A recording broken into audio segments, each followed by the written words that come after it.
আর বিচারাধীন যে মামলাগুলো আছে, কিছু আপিল পর্যায়ে আছে, কিছু অ্যাপিলেট ডিভিশনও হয়তো আছে, এই জুডিশিয়াল প্রসেসটা সমাপ্ত করা হবে। আর অন্যান্য যে সমস্ত রিকমেন্ডেশনস আছে এগুলো আমরা ধাপে ধাপে বাস্তবায়ন করবো ইনশাআল্লাহ। এবং শহীদ পরিবারদের, এই জাতিকে আশ্বস্ত করতে চাই যে পিলখানা হত্যাকাণ্ডের যথাযথ বিচার করা হবে এবং ন্যায় বিচার নিশ্চিত করা হবে, যাতে এই জাতীয় কোনো ঘটনা আমাদেরকে জাতীয় জীবনে আর না দেখতে হয় ভবিষ্যতে। সেই জন্য যে সমস্ত পদক্ষেপ নেওয়া জরুরি, সমস্ত পদক্ষেপগুলো আমরা নেব ইনশাআল্লাহ।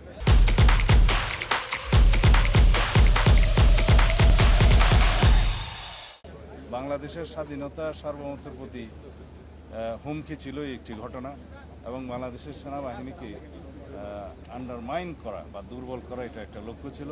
সেটা তাদেরই থাকতে পারে যারা বাংলাদেশের স্বাধীনতা সার্বভৌমত্বে বিশ্বাস করে না, অথবা একটা দুর্বল রাষ্ট্র হিসেবে এই দেশকে দেখতে চায়।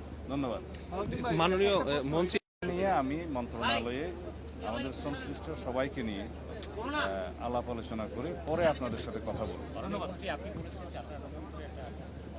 এটা একটু আগে কি বললাম, যে আমি কথা বলেছিলাম, আজকে এটা সংশোধন করলাম একটু আগে।